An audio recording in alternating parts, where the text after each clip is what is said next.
Hey, what up, what up, what up, what up? It's your boy Ichabod Slice. Welcome to another episode of Biologyzing. I'm out here in the Sierra Nevadas once again for my annual getaway from society trip. You know, I'm just out here doing a little biologizing, getting a load of all this high elevation nature, as I like to do at least once a year. High elevation meaning, whoa, almost slipped there. Oh, shit. High elevation meaning anything above 7,000 feet. We're at about 7,800 feet right now, and look, it's looking nice. Got some nice understory meadow. Got a lot of trees of different age classes, and we're just taking a few trails, hopping from lake to lake, doing a little fishing, you know, seeing what other critters that we can find. And yeah, just out here having a good time, man. Decided to bring, you know, my camera equipment with me so I could essentially bring you with me so you can vicariously experience this experience. But yeah, I like to get up in this high elevation areas because you know, it's got minimal human impact, and I kind of like to see all the different life forms, the communities, and the overall heterogeneity of the ecosystem here. But yeah, that's why I'm out here, just getting a load of the fresh thin air, getting a load of all this nature that has been lightly abused by people, not entirely unabused. There is definite signs of human impact everywhere. You just got to know what you're looking at. I mean, for one thing, we're on this trail, and that's a sign of human impact. You can see up there too is that log that was cut in half, probably by the Forest Service, just to, you know, just to make it easy for people to hike through. So right now, I'm gonna take this opportunity to let all my viewers know I grew up in Southern California, LA, and to be honest, I'm a city boy, but I've always been interested in nature. I was that kid who'd always be like catching bugs and lizards and showing them off to people and kind of grossing them out and everything. And because people would get grossed out at that stuff, it kind of made me question and look deeper into it. Basically kind of ask the question why these things even exist. And because I had my interest in that, I've basically gone down this lifelong wormhole of basically trying to understand life. And to be honest, it hasn't been anything less of fulfilling. You know, it's like, it's just something that, it's a gift that keeps on giving, you know. And I'm sure you've heard this from many naturalists before, but I mean, you're hearing it from me right now.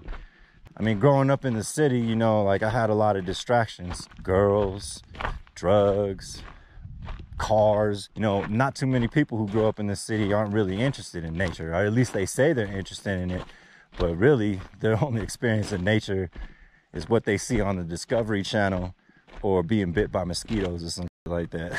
But me, you know, I took the extra step to get out there, especially in my early 20s. When I started going to college, I was a biology major.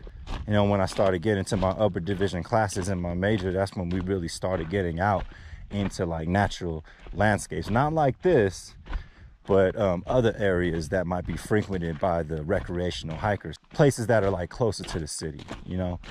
I mean, here where I'm about 12 miles in from any form of human civilization, and that's kind of the level I'm on right now. I'm not one of those people who will be hiking for weeks and days on end because, like I said, I'm a city boy. You know, my life is tied to the city.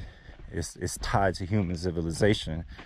But at the same time, because I had this interest in nature and biology, I'm also tied to this. And I have to keep running out back and forth, going to these natural areas just to satisfy my interests.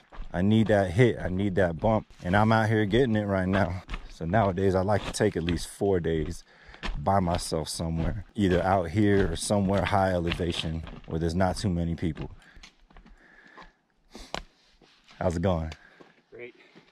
Notice I said not too many people, but there's still a few people out here.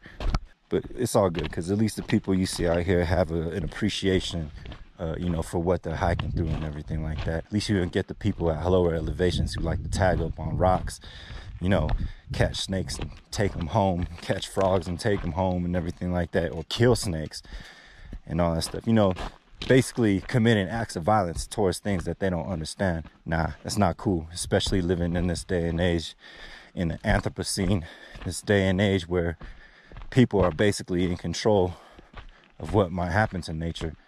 You know, you got to kind of play your part, whether you live in the cities or living in rural areas.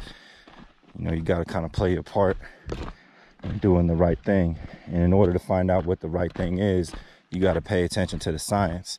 And I know that might be difficult for a lot of you to do because, you know, science is hard. But that's the beauty of it, the beauty of hard things. You know, you do something difficult, and if you actually complete it, now you're at a level that not a lot of people are at anymore, you know? And that's something that you should really feel proud about. I mean, I feel proud about it. I remember going through school thinking like, what the hell was I gonna do with a biology degree? And then now I figured it out because I kept on looking, my interest was still there.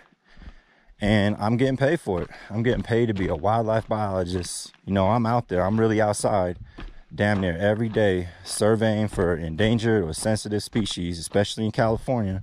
Skills pay the bills. You know, there's a lot of nature, a lot to learn, so much that you will never, ever get bored. It'll stress you out, but you won't get bored. So that's me.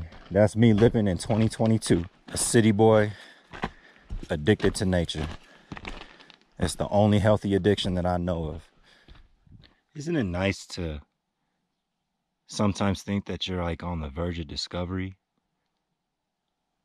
But yeah, anyway, I'm over here at this vernal pool system high up in the Sierra Nevada mountains, about 7,800 feet. And the reason I know that this is a vernal pool system, for one thing, it's a depression in the earth and you don't really see any water moving out of this. So the water that's in here was formed by either snowmelt or rainwater, and it just formed in this depression, and now it becomes this vernal pool, which supports a myriad of life. You got this what looks like to be a lily, probably in the family Liliaceae, although I'm not sure what species it is at all. But the biggest indicator that this is a vernal pool is this right here. I'm pretty sure y'all can see that. That, my friends, is a notostracan, or a branchiopod, phylum Arthropoda, subphylum Crustacea. All I can tell you right now is it's a female because of that white thing near the posterior margins of its body. Looks like it's stuck in the algae. Yeah, these are rare creatures, everybody. Rare creatures. Creatures that have evolved in ecosystems like this. They go back hundreds of millions of years before dinosaurs and all that. So I know it's a female because you see that like kind of light colored thing kind of sticking out behind its legs. By the way, that's why they call them brachiopoda. They kind of have like leg gills, so they like swim and breathe at the same time. Yeah, it looks like it's stuck in the algae right now. I don't know what it's doing, but they eat that. They eat algae and they eat stuff like that. Let me see if I can manipulate it, get a better view. So the common name for these things are called fairy shrimp. You can see that undulation of its legs or its brachiopods. It's swimming.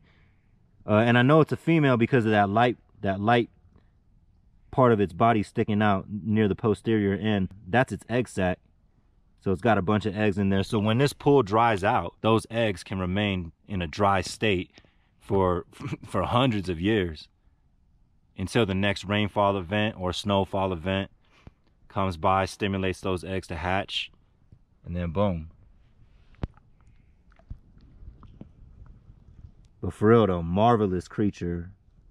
Marvelous, marvelous creature.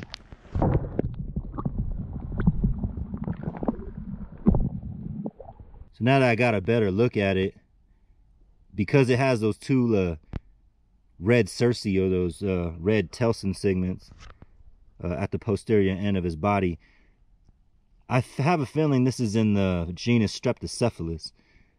Because a lot of individuals in the genus Streptocephalus have those red portions on their tails or on their telsons.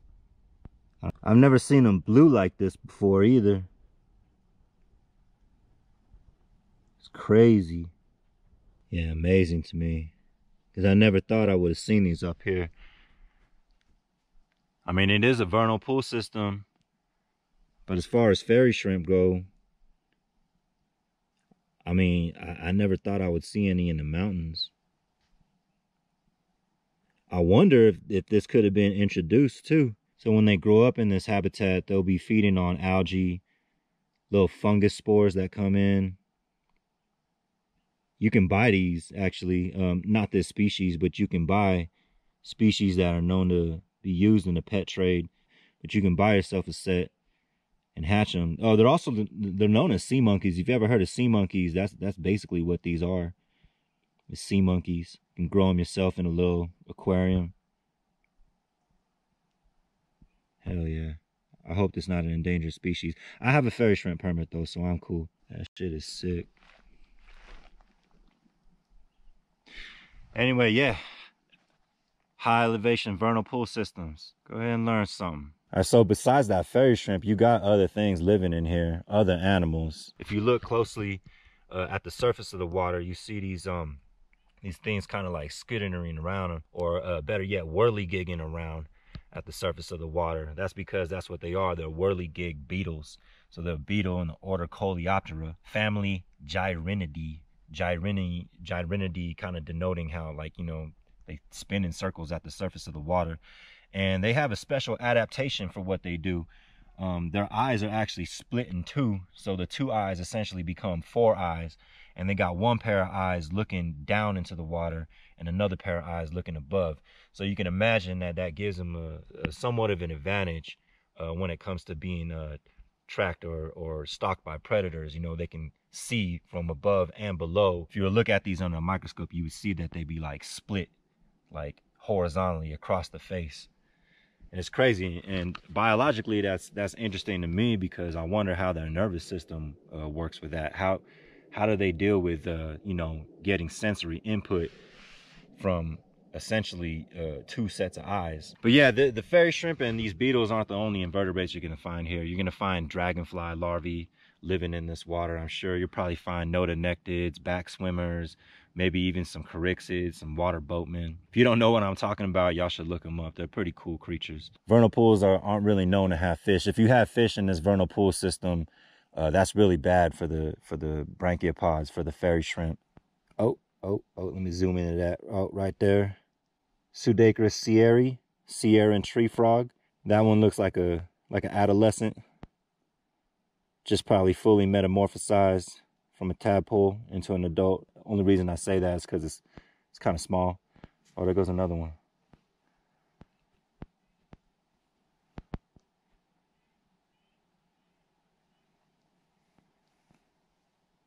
Damn, this place is sick. High elevation vernal pool system. Catching me learning something.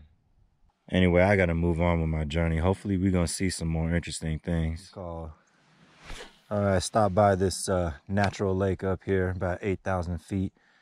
I decided to do a little fishing, and we'll see if we can pull up something. I don't think I'm gonna pull up anything extra big or anything like that, but you know, we'll see.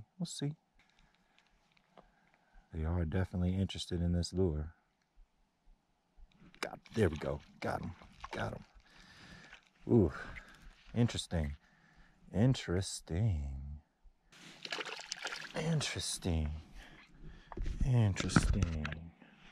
So this was not what I thought it was gonna be. So I am gonna have to do some research on this one. Get my hands wet. This I thought was gonna be some sort of salmoniform, but it's not. Instead, it's different. I think this is what you call a creek chub, or some sort of chub species. Well, that's the common name referring to them. But what I do know is that this is in the order Cypriniformes, or the order of carps and its relatives and everything. And the reason I know that is because of this single dorsal fin right here. It's got one single dorsal fin, it's got like one hard spiny dorsal ray, no adipose fin or anything like that. It's got large, obvious scales. And if you look at the pelvic fin, it kind of sits midway in the body, just right underneath that dorsal fin. So yeah, I'm not even sure if this is a native species or introduced. I know they do have native species of chub here in the Sierras and you know, surrounding tributaries. This is my first time ever catching anything like this, but this is cool. Cypriniformes. Same order as goldfish and carp. That's interesting. Cypriniformes. Look at that. Same, you know, teleos fish. Mouth parts that are put together to create that suction. Look at its operculum. No spines. Pretty smooth operculum. Nice. Kind of somewhat moderately forked tail. Very short anal fin. And kind of a hard spine right here on the anterior part of this anal fin. I think I've had it out of the water too much. Oh, whoa. Catch the fish bite. All right. Oh, look what we got here. I think right here we got another vernal pool system. Another high elevation vernal pool system. Although this one isn't as densely vegetated as the last one that we saw. But I can already see in the water, there's a couple of vertebrates in there. It looks like some frog tadpoles. You obviously got those gyrinids doing a little whirligig thing at the surface. But you know, let's take a look in here. They might have some interesting things up in here. Oh, it's going on land. Fucked up. Ooh. Got him. All right, right here, I think we have a Sierra garter snake right here. Thamnophis sierra, I think, or something like that. Very pretty snake in the genus Thamnophis. Let's see if it bites me. Living in this vernal pool system right here. Beautiful snake. There were two of them actually I saw. Oh, it's musking all over me. It's probably hunting these frogs. Oh, I see fairy shrimp in there too. Okay, stay focused, Slice. Stay focused. So I don't get to see a lot of the reptilian species a lot out here. But you can see, fast moving snake, semi-aquatic, spending his time out here, probably swimming around here, searching for little tadpoles, maybe even adult frogs. It's probably what it's hunting for. There's plenty of adult frogs in here. So this is probably a hot spot vernal pool system right here. And you notice that it's pretty much drying up. So it's in a transition state. And I'm pretty sure this predator right here is taking advantage of that transition state. Yeah, Thamnophis. I think Thamnophis sierra, the Sierra garter snake.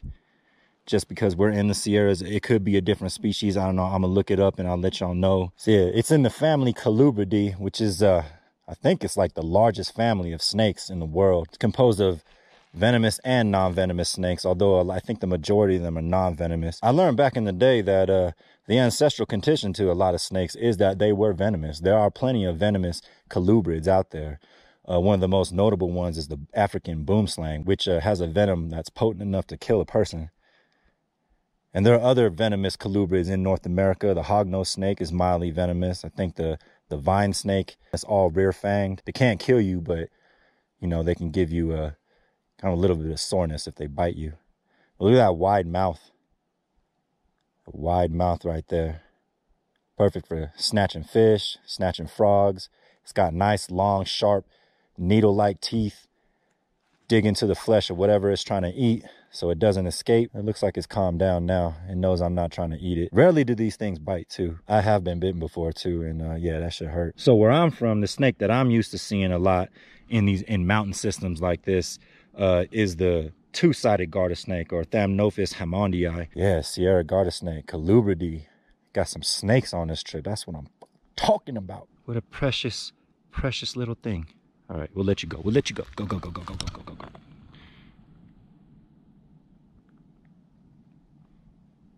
So yeah, this is definitely a vernal pool. I'm seeing all sorts of stuff in here. You can see over there in that section, there was a portion of that pool that had already dried up. I mean, you imagine, like, you know, this fills up with water once a year and then it dries up, just straight up evaporate. So there's only a short window of time where you get biological processes from the organisms that have adapted to these conditions. There's predaceous diving beetles. There's all sorts of stuff in here, man. Like, this is freaking intense. This is something that I've been wanting to see for a long time, like a vernal pool system in an area that I'm not used to seeing vernal pool systems, you know. That's just my ignorance for you. I just never knew that they would be up in this high elevation areas like that, because I wonder how they even got here in the first place. You know, this whole region right here must have been like in some shallow sea or shallow ocean or something like that. And then now you have this anostracan ecosystem that is just doing great. You know, this is an amazing ecosystem, enough to support vertebrates, like the Pacific tree frog, I'm sorry, the Sierran tree frog. No fish, because the fish will mess up these fairy shrimp pretty bad. We might have some salamanders in here, and then obviously we saw that snake earlier. So, you know, during this transition period, going from wet to dry, you know, this is a highly productive ecosystem. You see a lot of that green algae, a lot of that cyanobacteria there. That's an indication that there's a lot of nitrogen in the water, either from the biological activities of the animals in here, or from, you know, birds pooping in it and everything like that. So there's a lot going on here, a lot to see. You know what I'm gonna do? I'm gonna stick the GoPro underwater for a little bit, let it keep filming. Maybe we can get some good shots of these fairy shrimp.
What a marvelous ecosystem we got right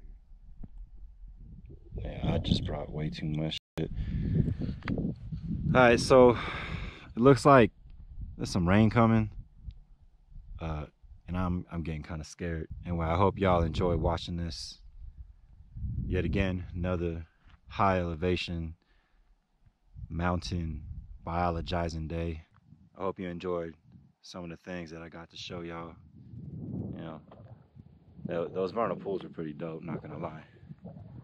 But yeah, just remember, keep your decisions scientific. Stay away from all the gimmicks. I'll make a boss slice. Peace up, peace out. Learn something.